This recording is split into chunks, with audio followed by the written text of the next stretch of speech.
I've wanted to talk about the Game Awards for years because I have this love-hate relationship with them. Actually, those words might be too strong. I don't love or hate the event. It's a production with a lot of obvious problems, but I keep watching. Award shows and best of lists grab our attention because ranking and categorizing is part of human nature. Our brains naturally want to sort things. We like to argue about what's better or worse, what's deserving or not. I guess some of us like to give out little statues too, but I think that's slightly less universal. Anybody can make a list of their favorite things in a year. You don't even need to have an audience to do it. I should know. But award shows and best of lists from publications have a little more weight behind them, if for no other reason than exposure. I mean, we can all complain about what gets too much attention and what gets snubbed, but there's still an air of legitimacy around the consensus that comes from these things. Despite all the very valid complaints about the Academy Awards, Oscar winner still means something.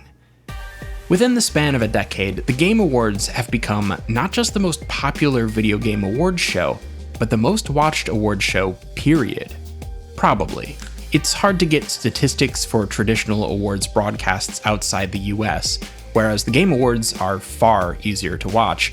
It streams on everything, pretty much worldwide. The numbers for the Game Awards are now more than 6 times higher than the US ratings for the Academy Awards, the most viewed traditional ceremony. With popularity comes inevitable backlash. The 2023 Game Awards was met with overwhelmingly negative response online. It's too long. It's about trailers and ads instead of awards. Celebrity presenters get more time to speak than actual industry luminaries, unless you're best buddies with the showrunner like Hideo Kojima. I was a little baffled by the volume of this response, not because it isn't true, but because it isn't news. All of that stuff has been a problem for a while. Some of those complaints are common to awards shows generally. What awards show isn't too long? That's like a requirement. The Oscars have famously cut off speeches of people deemed less important or favorable. Sadly, Rhythm & Hughes is suffering severe financial difficulties right now. I urge you all to remember. There's always a social hierarchy, internal politics, and business interest behind the scenes that influences presentations and outcomes, no matter how glamorous things are in front of the curtains. But okay, I agree. The Game Awards has problems, and some of them are unique to this show and to the medium of video games. So let's talk about that. The good, the bad, the inevitable.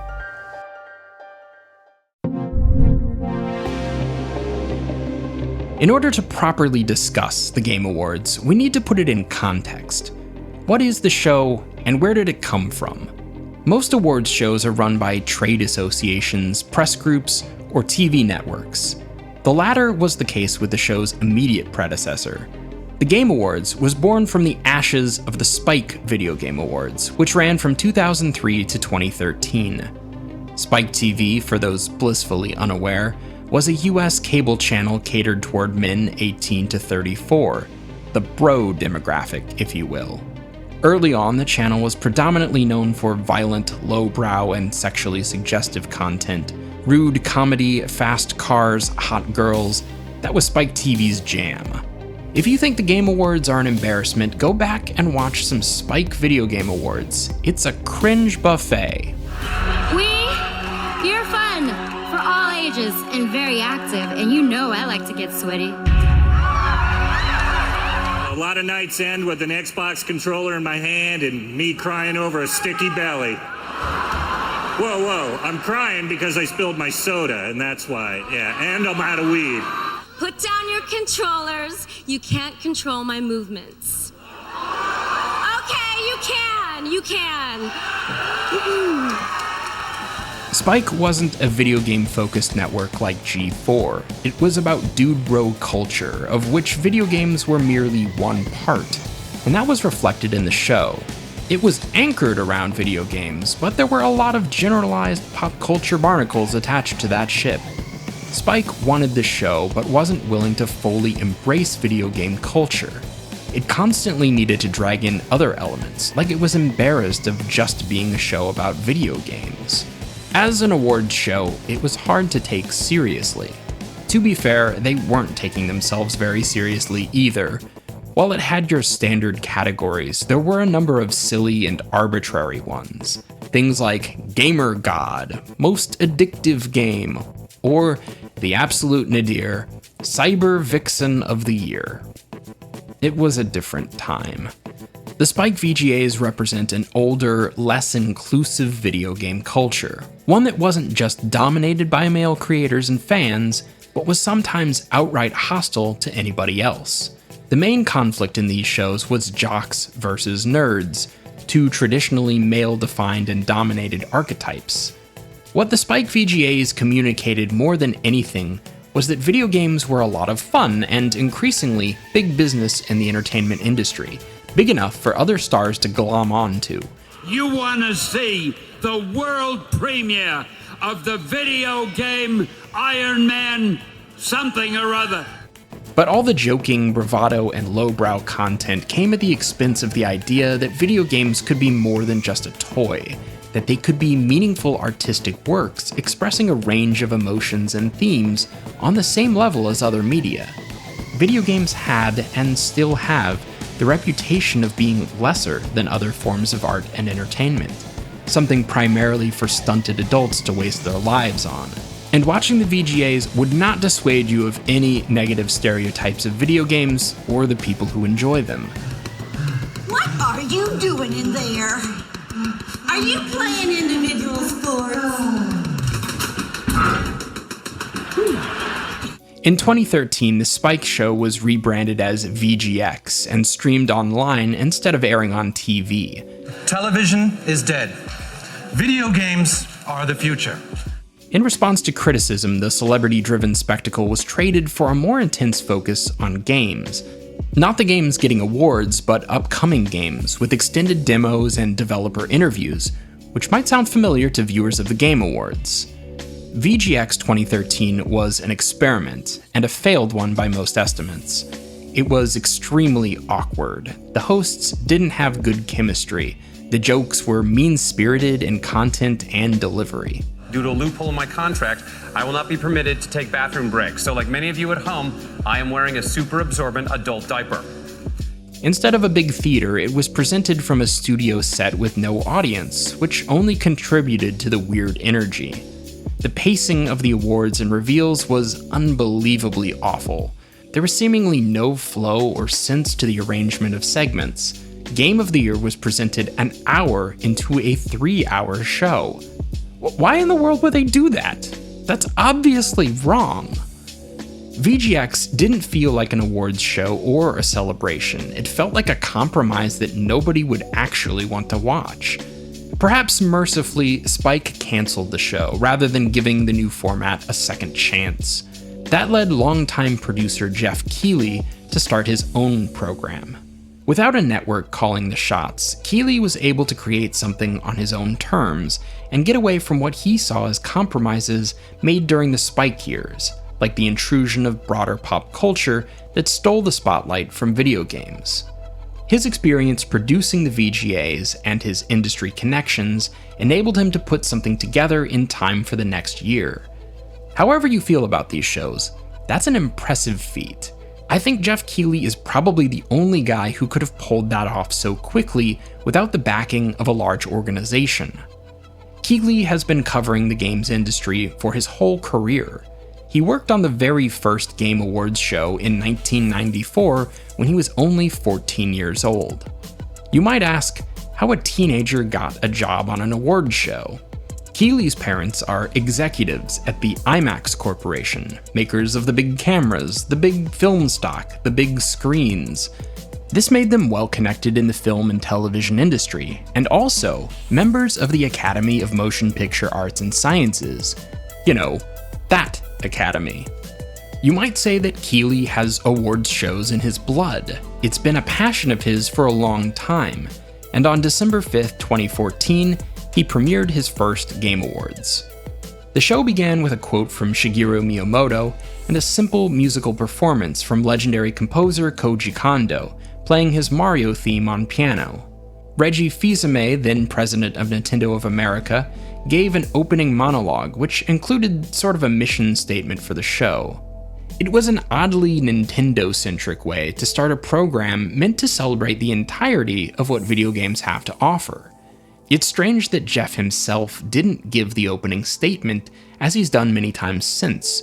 Reggie's speech was fine. He was the most engaging game executive of his day, better him than the heads of Sony, Microsoft, or EA, but it sounds an awful lot like a speech he would have given at a Nintendo presentation, and since it rolled right into Nintendo trailers and announcements, rather than awards presentations, it was an odd note to open on, but one that certainly set the tone for the future of the show. The first Game Awards was a little awkward, a little stilted, and from a technical standpoint, a little rough. There was more dead air and downtime than later shows, and noticeable small technical issues throughout, mostly with audio. There was confusion when Hearthstone won Best Mobile or Handheld Game about whether anyone from Blizzard was present to accept the award, so the representative had to come up in the middle of the next segment. All of this was a far cry from the jam-packed, well-oiled machine that the show is now, but it's apparent how much of a marked improvement it was over the awkward, confused energy of VGX the previous year. The mean-spirited humor and too-cool attitude from the Spike years was gone. The emphasis on games and gaming culture was undeniable, even if the promotion of upcoming titles took precedence over the celebration of games receiving awards. The early years of the show felt looser, less rushed, but conversely, less tight and polished. Your mileage will vary on whether that's a positive trade-off compared to later shows. 2015 is one of my favorite years because of the effective human interest segments. There was a touching tribute to the recently deceased Nintendo president Satoru Iwata. The Industry Icon Award was presented to the founders of the defunct Westwood Studios, birthplace of the real-time strategy genre. These moments were given ample time to breathe, with produced video packages and live speeches. This kind of time away from marketing and hype feels foreign to the more recent shows. It was also the shortest ceremony, barely exceeding 2 hours, instead of the normal average of 3 or more. By 2017, the Game Awards had basically solidified into their modern form. Trends and traditions were established, like the Game Awards orchestra playing a musical medley before Game of the Year, a live pre-show with minor awards and reveals, and fewer awkward transitionary moments. The shows since have been a mixture of similar elements in different amounts, which we'll talk about later. Jeff Keighley has stated that much of his career has been dedicated to elevating the medium of video games and getting more respect for the people who make them. The Game Awards is undoubtedly more video game focused than its predecessor, but does it support his goal of garnering more respect for the industry and the people in it? That's a more complicated question.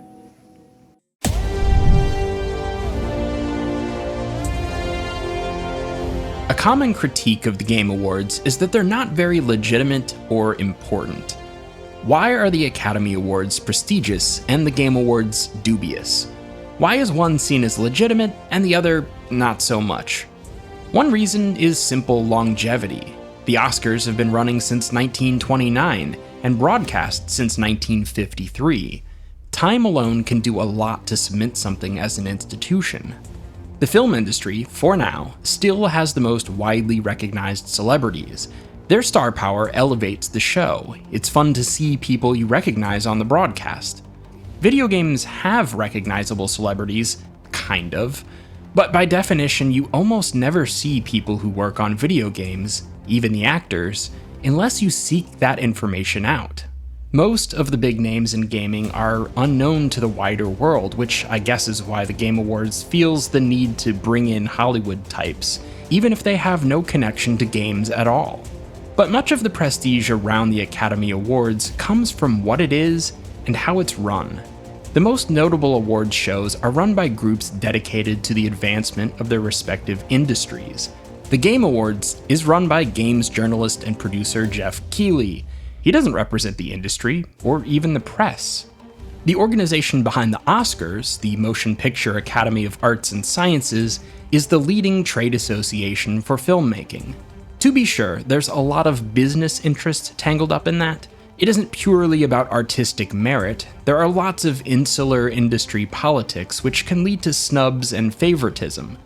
But ultimately, these ceremonies are a product of insiders. The awards are voted on by artists working in those categories. Actors vote on actors, directors on directors, writers on screenplays. While there's some playground cliquishness to that, there's also a lot of validity that comes from being recognized by a body of accomplished artists, a jury of your peers. The Game Awards don't work that way. It's influenced by a combination of industry, press, and public sentiment. An advisory board comprised of individuals and organizations from the games industry, mostly executive-level people, select a number of press outlets who nominate and vote on the awards. Some categories are selected by specialist panels, things like accessibility or the esports categories. Winners are determined by a blended vote. 90% comes from the press, while the remaining 10% is determined by public voting online. This makes the Game Awards more akin to the Golden Globes, an event run by the press, than to any of the most popular and prestigious industry awards. The Golden Globes are popular enough to be a part of the yearly awards conversation. They're often cited as a possible predictor of the Oscars. Lots of stars show up, but the Golden Globes don't have the prestige inside or outside the industry that the Oscars do. I have a lot of criticisms of the Game Awards, but I actually think their approach to awards voting isn't a bad one on the whole. The Oscars in particular struggle to connect with general audiences because their tastes are too different. In theory, you're getting the opinions of experts, and while that helps the perceived legitimacy of the awards, it also makes them seem elitist. The Best Picture choices are often so disconnected from average moviegoers that they infamously tried to add a category for popular movies as an appeal to the masses that spectacularly backfired when everybody saw it for the pandering that it was. The Game Awards hasn't had an Oscar bait problem so far. It's given Game of the Year to popular and well-regarded titles across a wide variety of genres. It's not just handing the award to the most popular or best-selling games either. They're all artistically meritorious in their own way. Although you can argue that nearly all of these games have massive budgets and are contributing to unhealthy trends in the industry at large, but that's its own discussion. Let's be real though, the biggest reason why the Game Awards aren't seen as legitimate is because of all the trailers and marketing. The show exists as a platform for companies to advertise their upcoming games. They care about that a whole lot more than winning a little statue for something that already made them money. Well, that's the purely cynical view at least. But beyond that, it's just seen as tacky to advertise upcoming games next to the awards. Can you imagine if the Oscars played movie trailers? Like in the show, not during ad breaks? Oh wait, they have done that. Nothing is pure. Obviously, there's a huge difference between including a single or even a couple of short trailers in your show and building your entire presentation around marketing. But the Game Awards have always focused heavily on upcoming releases. It's very upfront about that. It feels more violating to sneak that sort of thing into the Oscars, which hasn't traditionally included overt marketing. So say you want a pure awards show without any of that marketing stuff. There is one. For video games. It's the DICE Awards. Not DICE, the studio that makes Battlefield. DICE stands for Design, Innovate, Communicate, Entertain, which is the pretentious opposite of lame names from the Game Awards. The DICE Awards is an industry show run similarly to the Oscars. It's a production of the Academy of Interactive Arts and Sciences. Members are industry professionals who vote on categories related to their disciplines, just like the Oscars. The ceremony is smaller and less flashy than the major awards shows, but in terms of content and style, it feels on track with what you'd expect from those. There are hosts, opening monologues, bad jokes, some self-important pontificating. When there's bad behavior in the industry that needs calling out, the DICE Awards is able to do that more directly than the Game Awards with all its corporate sponsorships. And we can't ignore the headlines that are out there. Game creators need to be supported by the companies that employ them. I think we all agree with that. So let me just say this before we get to any of the news or announcements or awards. We should not and will not tolerate any abuse, harassment, and predatory practices by anyone, including our online communities. Of course, we can't talk about the industry we love so much without also talking about the stories of abuse and harassment employees faced at Activision Blizzard and other companies. But since this is a formal event being broadcast to audiences across the world, I'm only going to say F Bobby Kotick. I'm just kidding, F Bobby Kotick, come on! So, if you're looking for a more focused and allegedly credible awards show to watch, good news, this is it. DICE claims to be the most credible, respected, and recognized awards for the interactive entertainment community. And that might be true, but I feel like if you have to state that outright, then you're probably compensating for something. In this case, viewership and attention. Comparatively, nobody watches this show. Despite being around since 1998, it's not well known or promoted outside the industry. Granted, they're not really trying to build an audience like the Game Awards. It's a show by industry insiders, for industry insiders. Even if you're really into video games, the show itself is of limited appeal. It's a pure awards show with no entertainment or other content to break things up. It's banter, award, speech, banter, award, speech for essentially the whole run. Ceremonies last between 90 minutes and 2.5 hours, which is a very long time for just awards and speeches. In other words, it's kind of boring. As much as they're complained about, the trailers and reveals of the Game Awards give a lot of people a reason to watch. At DICE, you might see a game you like receive an award. You might get to hear a nice speech from a creator whose work you admire. But at the Game Awards, you could get a first glimpse of your next favorite game, and that excitement is yours personally, rather than a vicarious emotion. I find it notable that despite different voting bodies and methodologies, DICE and the Game Awards have chosen the same Game of the Year 7 out of 10 times. The Game Awards have agreed with the industry awards much more often than the Spike VGAs, which only chose the same winner 2 out of 11 times. I think that suggests the Game Awards are less populist than one might think, or at least that they're not terribly distant from the tastes and opinions of industry professionals. There's still a shared gaming zeitgeist amongst players, whether they're members of the profession, the press, or the public. But only the Game Awards cares to light up their marquee and invite everyone in. This is the big show, whether you like it or not, and it's not hard to see why when you compare it to the alternatives. Let's talk about the show itself. The show that's too long, has too much marketing, and not enough awards. How does the Game Awards actually spend its time? To analyze this, I've divided the show into 3 basic categories: ads, trailers, and awards. Ads are defined as explicit cutaways from the show. These include ad spots for readily available games and other products and services, but also some paid promotions that make their way into the show itself. Trailers are the world premieres, along with any time spent pitching or expounding on the trailers. And awards encompasses everything that belongs to a traditional awards show.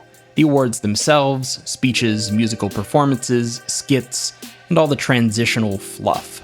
I tried to be generous with what I considered part of the awards show. The lines are fuzzy in a lot of places. You could definitely consider some of the musical performances to be advertising, because they'll often include music from upcoming games and accompany the live performance with promotional footage. I decided to classify live music as part of the show, since it's something that requires special production apart from a normal promotional cycle. I included the live pre-shows in this analysis because they do reveals and awards in that time frame, so I consider it fully part of the show. A couple early years had pre-recorded segments that didn't have any such content, and I didn't include those. By my count, the 2023 show ran 215 minutes, with approximately 34 minutes of ads, 109 minutes of trailers, and 72 minutes of awards. Only 1/3 of the show was dedicated to proper awards show content, and it's not like all of that was high quality. It's no wonder people complained about the show. The Game Awards have always had a healthy amount of announcements and trailers, but it hasn't always been so disproportionate. The year before, awards comprised almost 40% of the runtime. A 6% difference seems small on paper, but it's palpable in the viewing experience. Looking at the entire history of the Game Awards so far, we can see some trends. Runtime has trended a little upward. Although the shows have almost always been pushing 3 hours, there were efforts early on to aim at a 2-hour target, something the show only got close to in 2015. Ads have stayed more or less consistent, averaging around 17% of the show's runtimes. Believe it or not, until 2017, the majority of the runtime was dedicated toward proper awards show stuff. But you'll be less surprised to hear that since then, more and more time has been stolen from awards and given to world premieres. There was a roughly 50-50 split in 2018's production, perhaps a happy medium if you're sold on the pitch of half awards show, half E3 replacement. 2020 is where the real imbalance started, and isn't that true of a lot of things?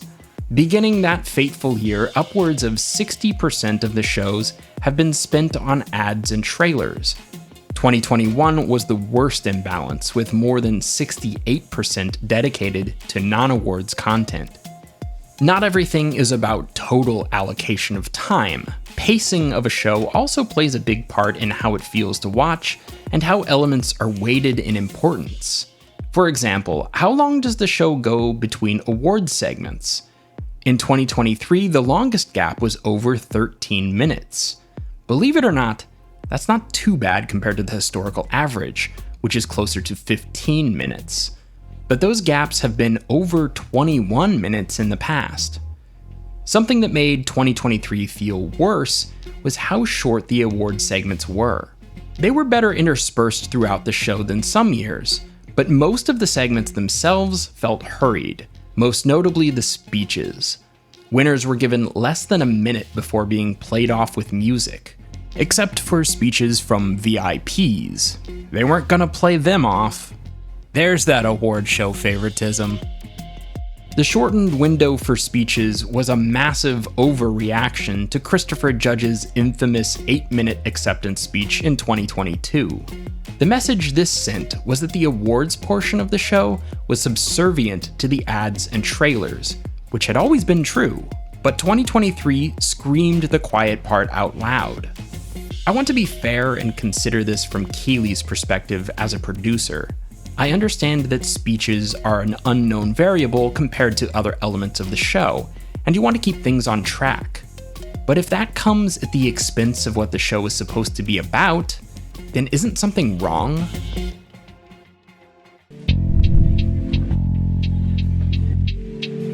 We have to back up and ask, what is the point of the show? Jeff Keighley has stated on several occasions that it's about celebrating games and the people who make them. For him, that means giving awards to excellent games, but also giving a platform to upcoming titles. We also have to ask, who is this show for? The Game Awards want to cast the widest possible net in the world of video games, not just for the sake of inclusivity, but to get as many eyeballs as possible on the stream each year so that the show can continue to draw big reveals and stars and cement itself as an indispensable part of gaming culture. In trying to be all things to all viewers, it's almost inevitably dissatisfying on some level. In a way, it might be silly to try and offer some constructive criticism of a show that's trying to have such broad appeal. It's always going to be a balancing act. The Spike Awards were torn between video game culture and broader pop culture. In the Game Awards era, the awkward tension is between Jeff's sincere love for games and the overt marketing and business that actually dictates most of the show. I do believe that Jeff wants the heart of the show to be a celebration, but it also has to make money. And I have to imagine that it does pretty well in that regard, given both viewership and the sheer volume of ads. Jeff can justify this by saying that reveals and trailers are what the audience wants. and he seems to be right about that if you go by the numbers. But it's gotten way out of proportion. I've seen people suggest that the Game Awards should be split into 2 events, one for the awards and one for the trailers. That's not going to happen, of course. I don't even think most viewers would want that. Sure, we'd always like better reveals, but a pure awards show wouldn't have the same pull. Again, just look at the DICE Awards. So let's assume that the show isn't getting rid of the trailers. It's not going to suddenly morph into something else. How else could the show improve its legitimacy and its general watchability? For what it's worth, here are some thoughts on that subject. A shorter, more balanced show. I think this is the least likely change, but it's also the one that would have the greatest impact. I'm not so naive to think that the show will pivot back in favor of time spent on awards, but getting back to a better balance between awards and trailers, something more like 2018's near 50-50 split, would be great. Even 40-60 would be an improvement over the last several years. A shorter show would also help. 3 hours is a big ask, especially when so much of the content is marketing. Get rid of interviews. World premieres are sometimes accompanied by Jeff interviewing a developer. This was especially common in the early shows. These segments really drag down the momentum. A trailer is fine. A trailer with gameplay is even better. A back and forth interview isn't especially engaging, even if you're sold on the game in question. These interviews are never that insightful. It's Jeff asking general questions about the game, questions that would be better answered in the form of a trailer or demo.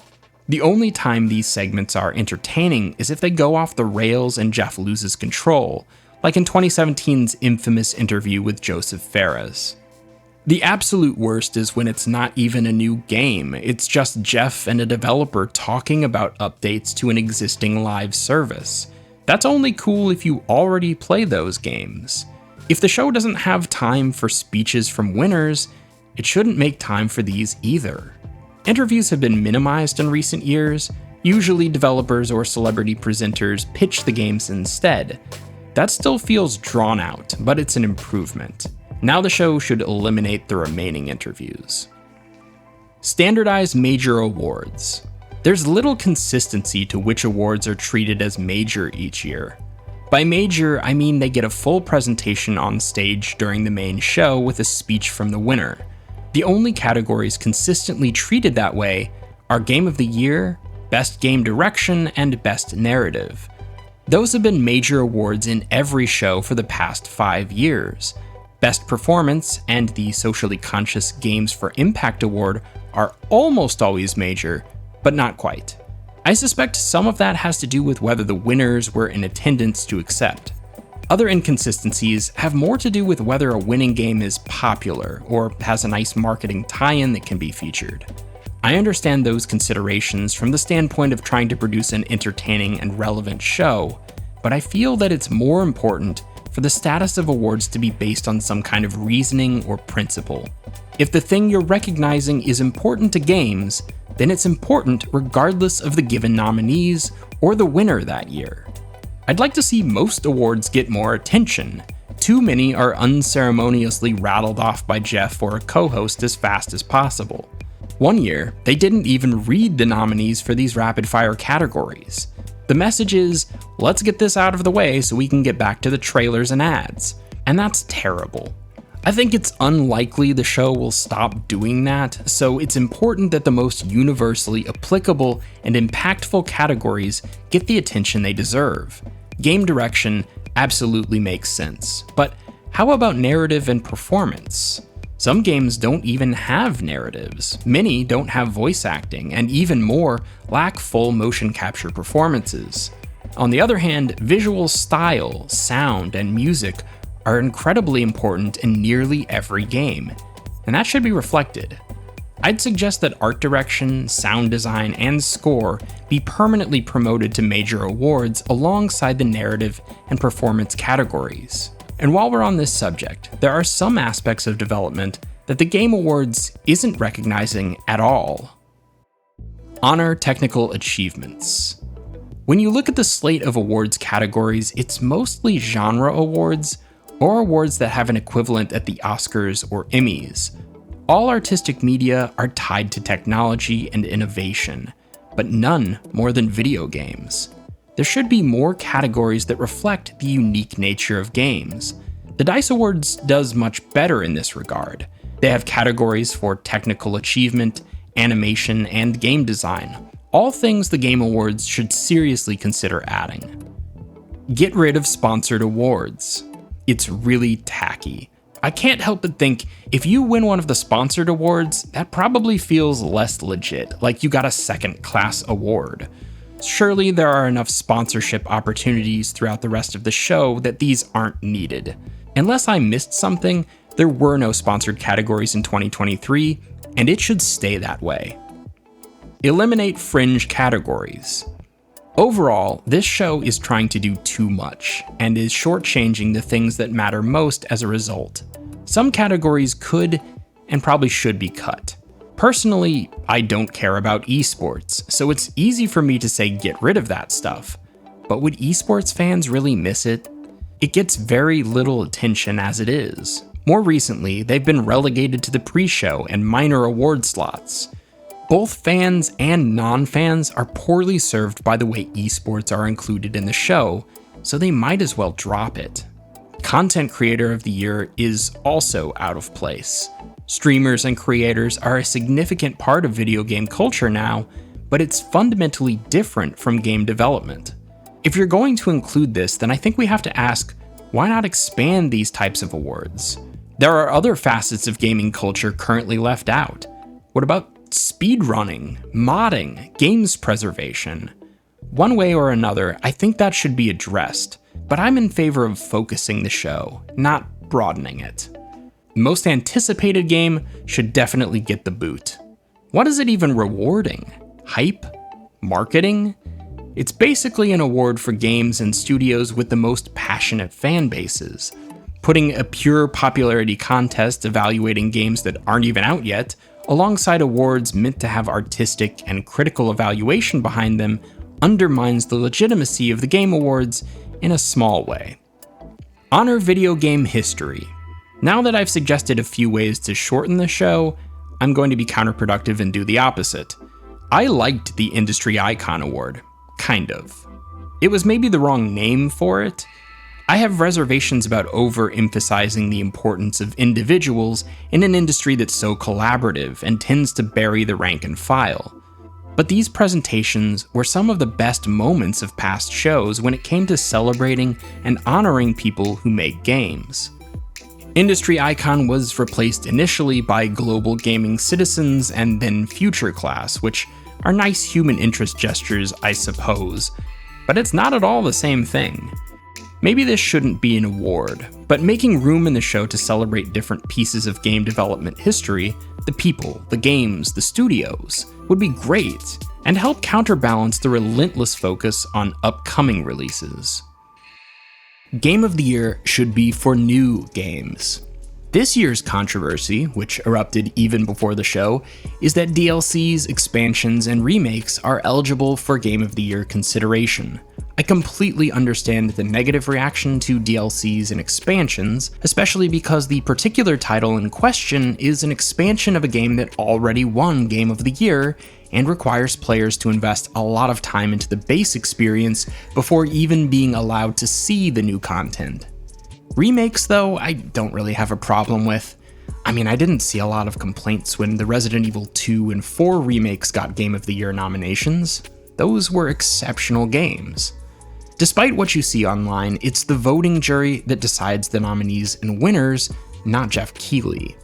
Enough of the voters nominated Shadow of the Erdtree to get it on the list, although Keighley as the showrunner could easily change the eligibility rules, and I think it's beyond reasonable for Game of the Year to be reserved for games that are completely standalone experiences.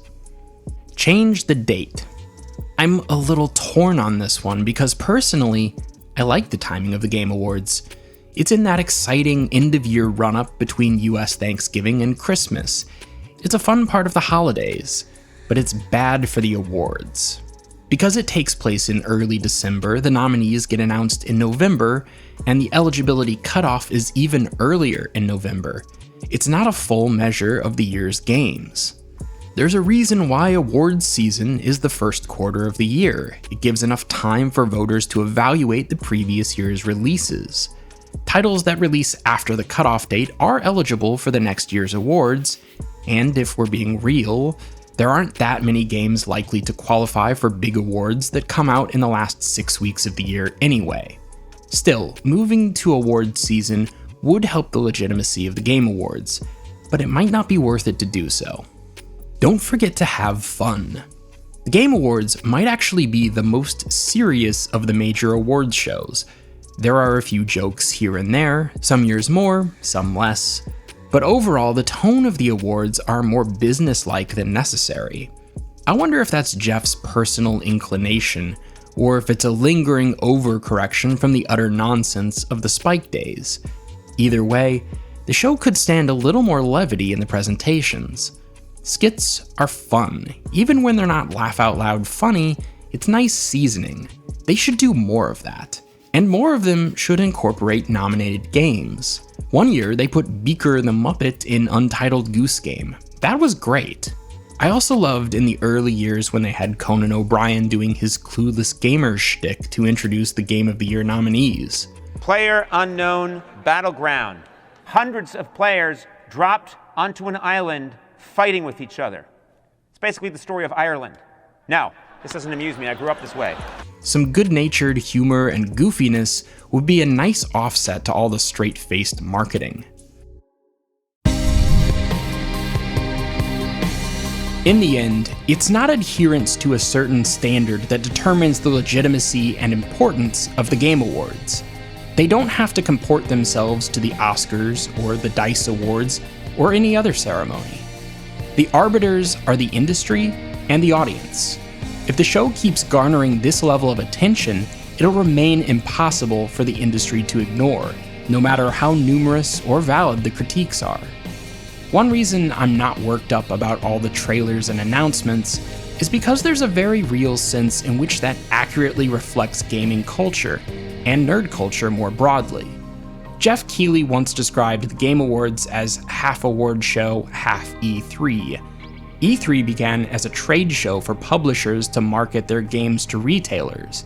It wasn't aimed at the end user. Gaming magazines and websites started reporting on the show, and by the time of its demise, it had grown into something widely embraced and even attended by fans. E3 didn't die for lack of interest from gamers. It died of mismanagement, circumstance, and a changing business landscape. But its most useful parts were superseded and outlived by other events. Other fan and press conventions continue, and the barrages of big announcements still happen in roughly the same time frame, including Jeff Keighley's own Summer Game Fest. Fans are not stupid. We know that we're being marketed to by these presentations, and by the Game Awards. That's what we're signing up for in part. We want to see what's coming, we want to react, and discuss, and get excited. Still, the Game Awards is not E3 or Summer Game Fest, and it should make more efforts to balance its content and stop practices that undermine the awards portion of the show. Maybe you think an awards show and an E3 style presentation are fundamentally at odds, even if you like each by itself. Two great tastes that should never be combined. Maybe that's true, and if you think it is, I'm not here to convince you otherwise. But what I will say is that no award show is perfect, pure, or definitive. And if you look at any of these shows that way, you're going to be disappointed sooner or later. Award shows, best ofs, listicles, they're ultimately about the conversation over the state of our arts and culture, not about reaching some kind of mythical objective consensus.